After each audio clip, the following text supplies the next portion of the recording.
Hi there, I'm Margaret, and 5 years ago, I couldn't stand up straight without wincing in pain.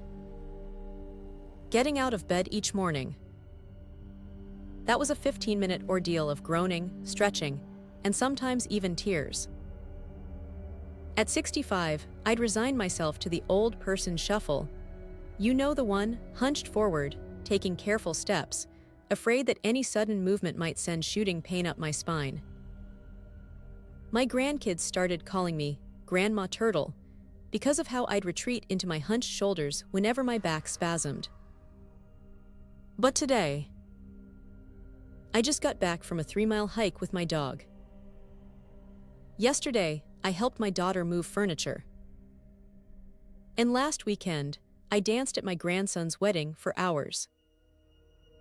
The difference. I discovered that poor posture wasn't just an inevitable part of aging. It was something I could actually fix. I still remember the exact moment everything changed. I was at my granddaughter's 5th birthday party, sitting on one of those tiny plastic chairs watching her open presents. When it was time for cake, I tried to stand up and I couldn't. My back locked completely. My son-in-law had to help me to the car, while my daughter explained to my confused granddaughter why Grandma was leaving early. That night, scrolling through photos from the party, I saw myself in the background of one shot. I barely recognized the woman I saw hunched over, shoulders rounded forward, head jutting out like a turtle. Is that really how I looked? Is that how my grandchildren would remember me? The next morning, I made an appointment with my doctor. I was expecting a prescription for pain medication and maybe a referral for physical therapy. What I got instead was a wake-up call. Margaret, my doctor said, looking at my posture as I sat slumped in her office chair, your back pain isn't just happening to you.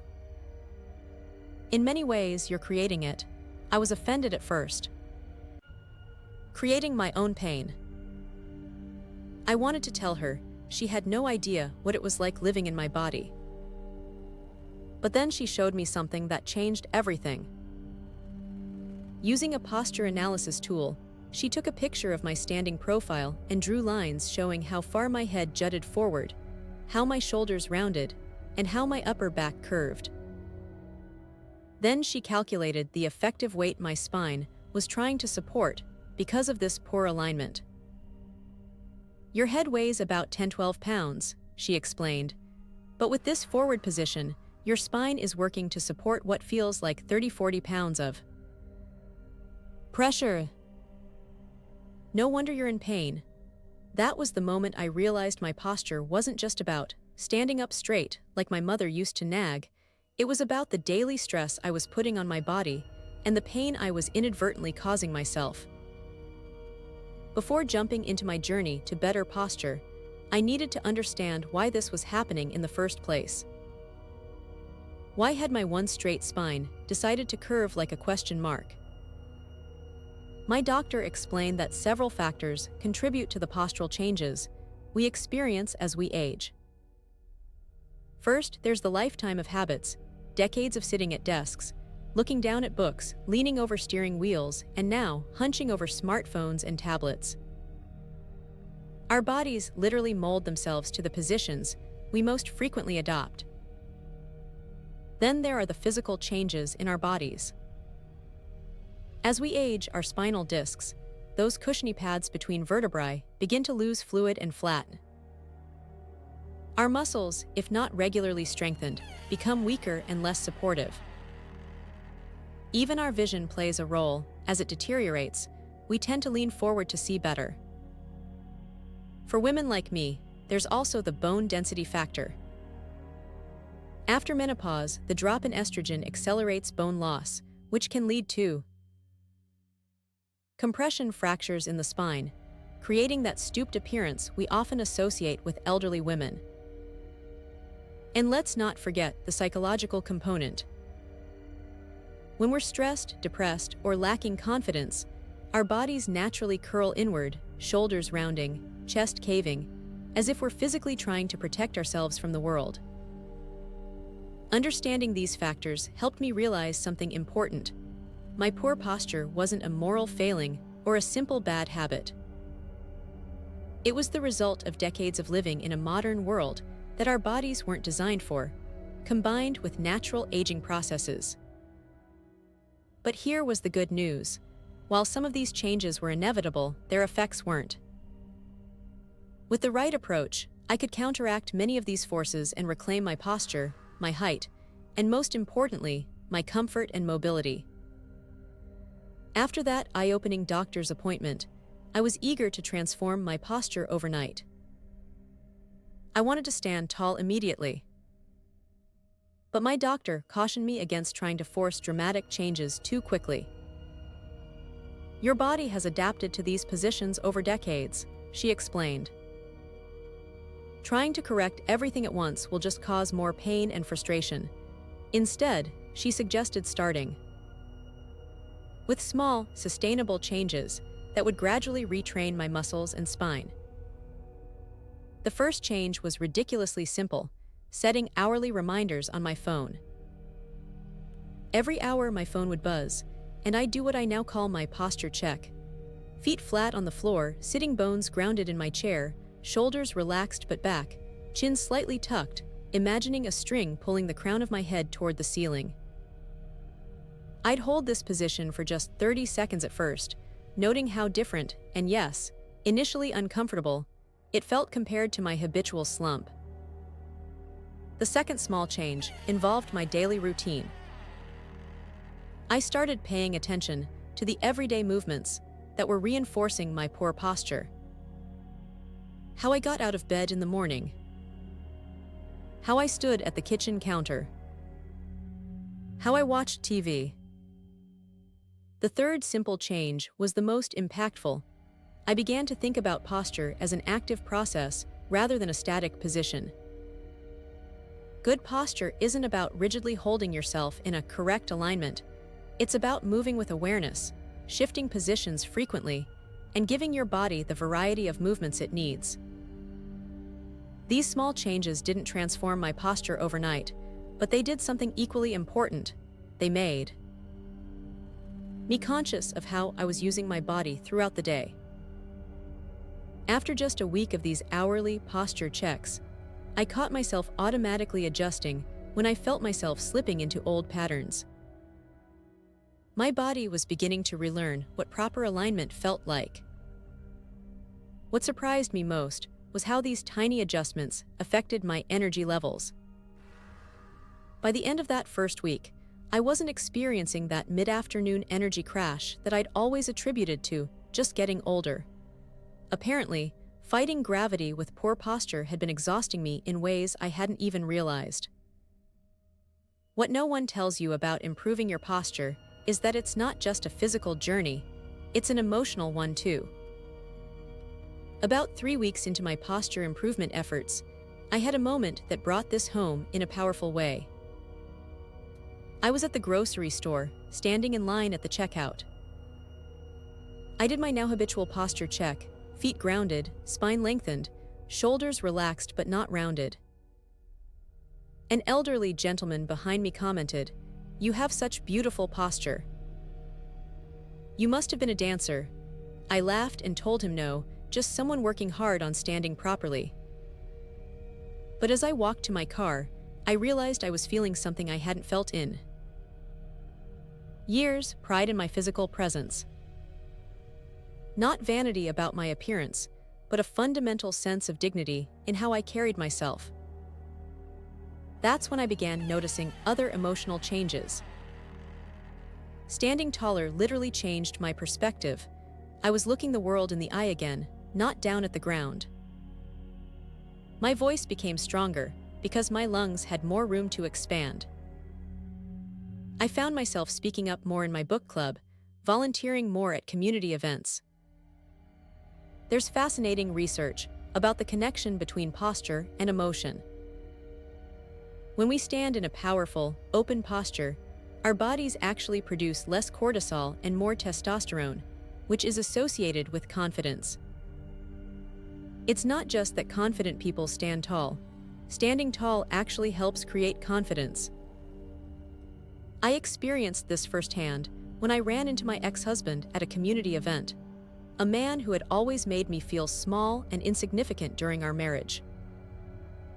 In the past, I would have physically shrunk in his presence, shoulders curving inward protectively. This time, I maintained my posture, looked him directly in the eye, and had a brief, pleasant conversation. Later, my friend who witnessed the interaction said, "You seemed like a completely different person with him." I was different. My improving posture wasn't just changing how others saw me, it was transforming how I saw myself. As my physical stature expanded, so did my sense of the space I deserved to occupy in the world. This emotional dimension of posture work has been, for me, just as valuable as the reduction in physical pain.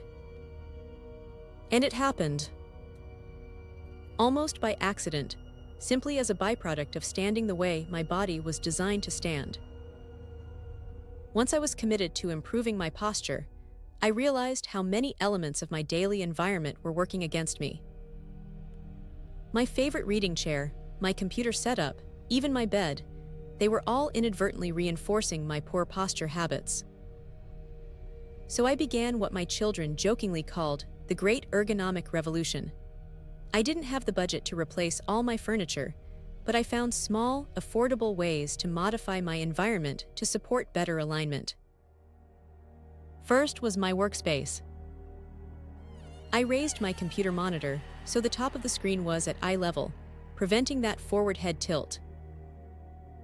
I invested in a simple lumbar support cushion for my chair. And I created a makeshift standing desk option by placing a sturdy box on my regular desk, allowing me to alternate between sitting and standing. Throughout the day, in the living room, I added firm cushions to my too-soft couch and placed a footstool nearby to ensure my feet could rest flat when seated. I moved my television to eye level so I wasn't constantly looking down at it. My bedroom required attention too.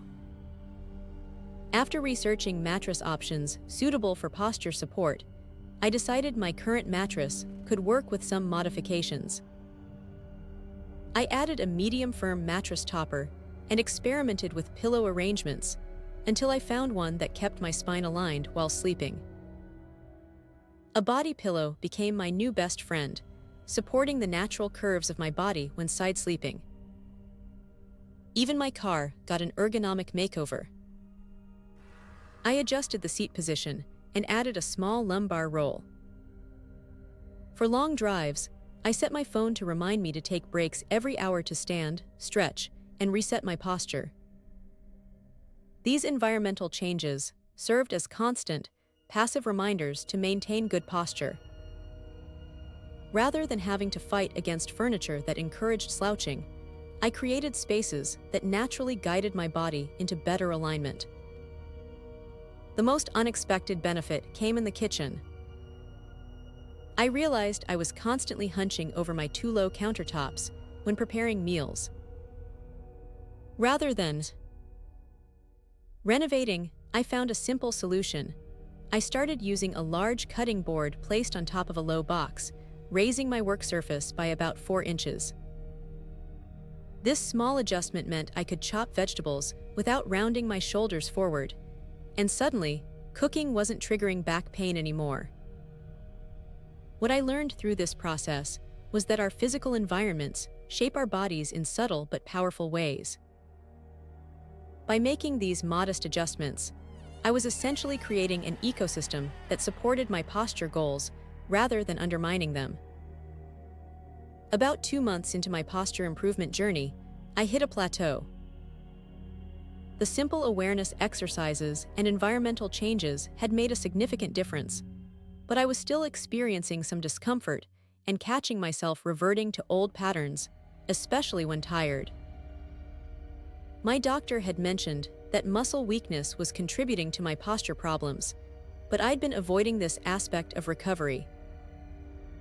The word exercise conjured images of sweaty gym sessions and complicated equipment, activities that seemed inappropriate for my 65-year-old body with its various aches and limitations. But then I met Alina, an 82-year-old woman at my community center who moved with the grace of someone decades younger. When I complimented her posture, she invited me to join her gentle strength class, a modified form of strength training specifically designed for seniors. That class changed everything for me.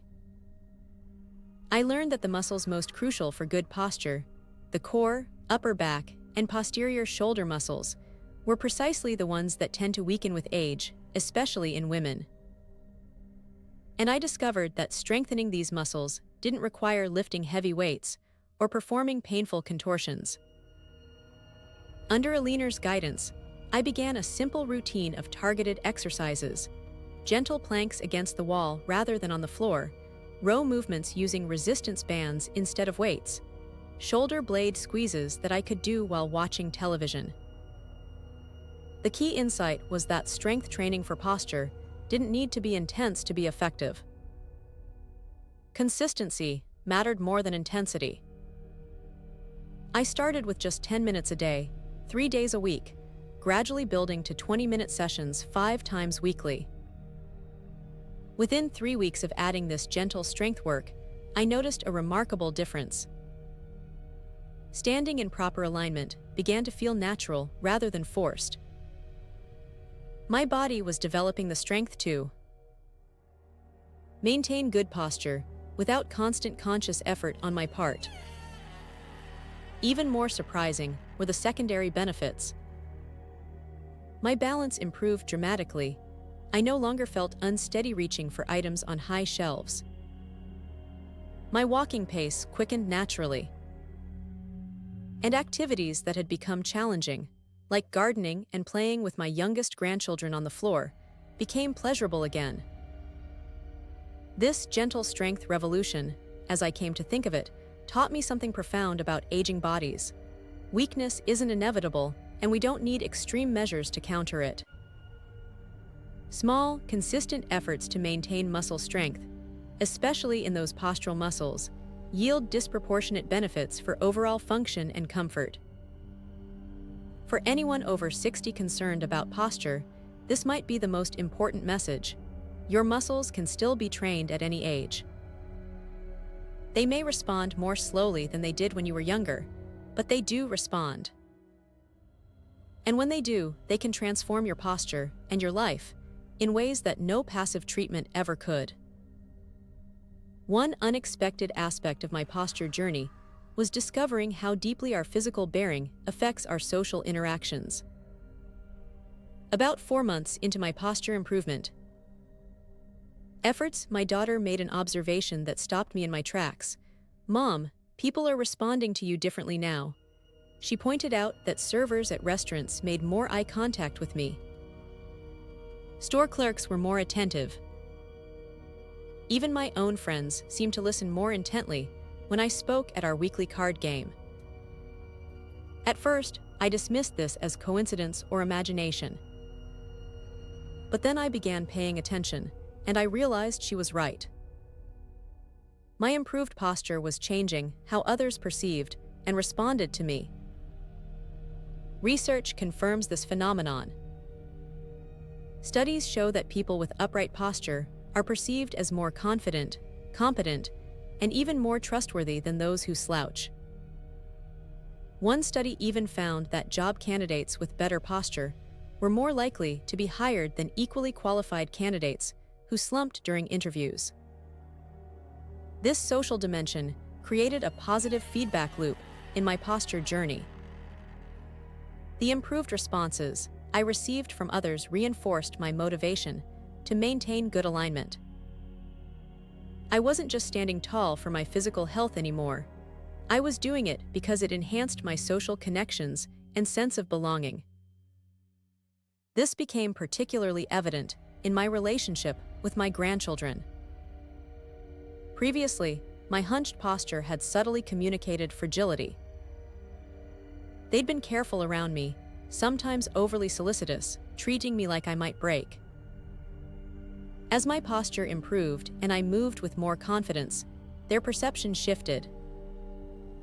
They began including me more in their active play, sharing more of their lives, relating to me as a vibrant person rather than just a delicate elderly grandmother. The most profound social change occurred in my romantic life. Widowed for 8 years, I had resigned myself to living out my days alone. But about 6 months into my posture journey, I reconnected with a man I'd known from my community choir. On our third date, he confessed that he'd always found me attractive, but had hesitated to approach me in the past because I had seemed closed off, physically turned inward in a way that signaled unavailability. My improved posture had created an openness in my body language that communicated receptivity and confidence. This relationship has since blossomed into a wonderful companionship that brings me great joy, a connection that might never have formed if I'd remained in my hunched, protective physical stance. The lesson here isn't about using posture to manipulate others' perceptions, but rather understanding that our physical bearing is a form of nonverbal communication. When we stand tall, we're telling both ourselves and others that we value ourselves, that we're engaged with life, that we're present and accounted for. For seniors who often feel increasingly invisible in society, this social dimension of posture can be particularly meaningful. Standing tall is, in some ways, a quiet act of asserting our continued relevance and humanity in a world that sometimes overlooks its older members. It's been 5 years since I began this posture transformation journey, and people often ask me, "Have you reached your goal? Are you done working on your posture?" The answer is both yes and no. Yes, I've achieved the pain reduction and improved function I initially sought. But no, I'm not done, because I've learned that good posture isn't a destination but an ongoing practice, much like dental hygiene or healthy eating. Today, my posture maintenance routine has become so integrated into my daily life that it rarely feels like a separate task. It's simply how I live. But for those curious about the specific practices that have helped me maintain my improvements, here's what works for me: morning alignment, each morning. Before getting out of bed, I do a gentle spinal wake-up routine, a series of subtle movements that activate my postural muscles and remind my body of proper alignment before I even stand up. This takes just 2-3 minutes, but sets a foundation for the day. Movement breaks. I still maintain the habit of hourly movement breaks, though I no longer need phone reminders. These micro breaks include simple stretches that counteract whatever position I've been in, backward bends after forward-focused activities like reading, gentle twists after sitting, shoulder rolls after computer use. Strength maintenance. 3 times weekly, I spend 20 minutes on those targeted strength exercises for my postural muscles. I've gradually increased the resistance on my bands and added variations to keep the routines effective and engaging. Posture buddies. My friend Alina and I have become posture buddies, gently alerting each other when we notice slipping alignment during our shared activities. Having this supportive, non-judgmental feedback helps catch unconscious posture habits before they become entrenched again. Environmental vigilance. I've become much more aware of how different environments affect my posture, and I make adjustments accordingly. In movie theaters, I bring a small lumbar cushion. When visiting homes with too soft furniture, I position myself differently or simply sit for shorter periods. Mindfulness practice. Perhaps most importantly, I've developed what I call posture mindfulness, a heightened awareness of how my body feels in different positions. I can now sense the early warnings of strain before pain develops, allowing me to adjust before damage occurs. The beautiful thing about this maintenance routine is how it has expanded beyond just posture. These practices have become gateways to overall better movement habits, improved body awareness, and a greater sense of physical agency as I continue to age. At 70, I now stand 2 inches taller than I did at 65. My doctors are amazed at the bone density readings from my last scan. I've actually halted the bone loss that had been progressing for years. And most precious to me, I've maintained the ability to fully participate in life's physical joys, dancing at weddings, hiking with friends, playing on the floor with my newest great-grandchild. Throughout my story, I've emphasized the self-help aspects of my posture improvement journey. But I would be doing you a disservice if I didn't. Acknowledge the crucial role that healthcare professionals played in my success. While many posture issues can indeed be addressed through the kind of self-directed approaches I've described, others require professional intervention. The challenge is knowing the difference. Here are the signs that prompted me to seek professional help, and that might suggest you should do the same. Pain that doesn't improve with rest or basic posture awareness. When my initial attempts at posture correction actually increased my discomfort, my doctor helped me understand that I was attempting changes too quickly and referred me to a physical therapist who could provide a properly paced program. Posture problems that seem structural rather than habitual. My friend Doris discovered that her pronounced forward head position wasn't just a bad habit. She had cervical spinal stenosis that required medical management alongside her posture work. Balance issues accompanying posture problems. When I experienced occasional dizziness during my early posture exercises, my physical therapist evaluated me for vestibular issues and modified my program accordingly. Significant height loss. My doctor explained that losing more than 2 inches of height can indicate vertebral compression fractures that need medical assessment. The inability to maintain improved posture for even short periods. This could indicate more significant muscle weakness or joint restrictions that benefit from professional guidance.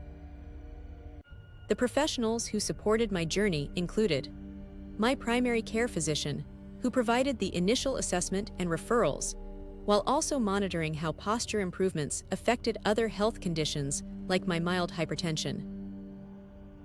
A physical therapist specializing in geriatric care, who created a customized program addressing my specific imbalances and taught me proper form for all exercises.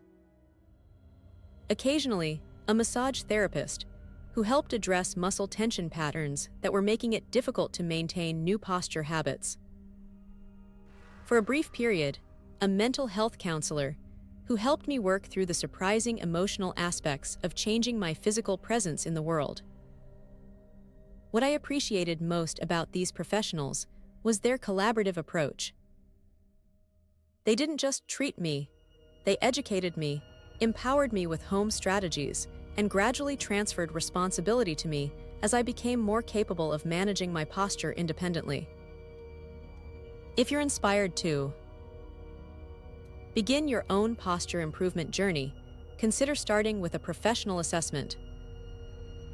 Many physical therapy practices offer posture evaluations that can identify your specific issues and help you avoid wasting time on generic approaches that might not address your particular needs.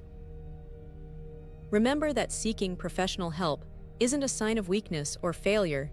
It's the most efficient path to lasting improvement. The right professional guidance can help you achieve in months what might otherwise take years of trial and error. As I wrap up my story, I'm sitting in my garden, watching my grandchildren play while I record this for you. My back is comfortably straight against the chair, my shoulders relaxed but not rounded, my chin gently tucked. This posture feels completely natural now, a far cry from the hunched, painful position that had become my norm 5 years ago. The transformation in my physical comfort has been remarkable, but the ripple effects into other areas of my life have been even more profound. Improved posture didn't just straighten my spine, it expanded my world. It gave me back activities I thought were lost to age. It enhanced my relationships. It even restored a sense of dignity and presence I hadn't realized I was missing. If you're watching this and recognizing yourself in my before story, the pain, the gradual hunching, the feeling that your body is betraying you, I want you to know that change is possible. No matter your age, no matter how long you've had poor posture, your body retains an amazing capacity to respond to thoughtful, consistent care. Start small. Be patient with yourself. Celebrate tiny victories. Seek help when needed. And remember that improving your posture isn't about achieving some perfect ideal or meeting an aesthetic standard. It's about finding the alignment that allows your unique body to function with minimum pain and maximum freedom. I'd love to hear about your own posture journey. Drop a comment below sharing your biggest posture challenge or any questions you have. If there's enough interest, I might create more videos diving deeper into specific aspects of senior posture improvement. And if you found this helpful, please consider subscribing to Healthy Back Living and sharing this video with someone who might benefit. Let's create a community of seniors who are standing tall together, defying the myth that hunching and pain are inevitable parts of aging. Because they're not. I'm living proof of that. And you can be too. Thank you for listening to my story. Here's to standing tall at any age.